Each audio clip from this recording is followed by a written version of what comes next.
കരുതലിന്റെ സ്നേഹസ്പർശം AKG memorial cooperative hospital, Kannur. Mattannur നിയോജക മണ്ഡലം LDF സ്ഥാനാർത്ഥി VK സനോജിന്റെ തെരഞ്ഞെടുപ്പ് പൊതുപര്യടനത്തിന് തുടക്കമായി. വ്യാഴാഴ്ച രാവിലെ മുതലാണ് പര്യടനം ആരംഭിച്ചത്. മട്ടന്നൂർ മണ്ഡലത്തിലെ മട്ടന്നൂർ നഗരസഭയിലും കൂടാളി, കീഴല്ലൂർ, മാലൂർ പഞ്ചായത്തുകളിലെയും വിവിധയിടങ്ങളിലാണ് പര്യടനം നടത്തിയത്. കൂടാളി പഞ്ചായത്തിലെ കനാൽ പാലത്തു നിന്നും ആരംഭിച്ച പര്യടനം കൂടാളി തെരു, താറ്റിയോട്, കോയോടൻചാൽ, കീഴല്ലൂർ, കാരപേരാവൂർ, പാലയോട്, മണക്കായി, അയ്യല്ലൂർ തുടങ്ങിയ സ്ഥലങ്ങളിലെ സ്വീകരണത്തിന് ശേഷം പൂവും പൊയിലിൽ സമാപിച്ചു. വാദ്യമേളത്തിന്റെ അകമ്പടിയോടെ പടക്കം പൊട്ടിച്ചും പൂക്കൾ നൽകിയുമാണ് സ്ഥാനാർത്ഥിയെ ഓരോ കേന്ദ്രങ്ങളിലും സ്വീകരിച്ചത്.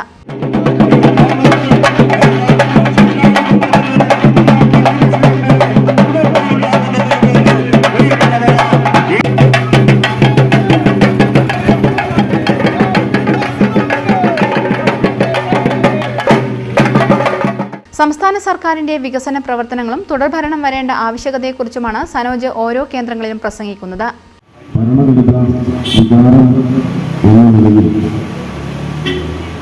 എന്തെങ്കിലും എതിരാളികൾ പറയുന്നത് ചിന്തിക്കാൻ ഉണ്ടായിട്ടില്ല എന്നുള്ളതാണ് ഒരു യാഥാർത്ഥ്യം.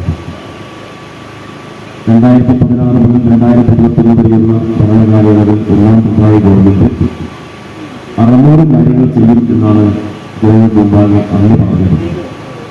2016 പ്രകടന പത്രികയിൽ പറഞ്ഞ 600 കാര്യങ്ങളും അക്കമിട്ട് നിരത്തി ചെയ്ത കാര്യങ്ങൾ മുഴുവൻ ജനങ്ങൾക്ക് ഒരു പ്രോഗ്രസ് റിപ്പോർട്ടായി അച്ചടിച്ചു കൊടുത്തു.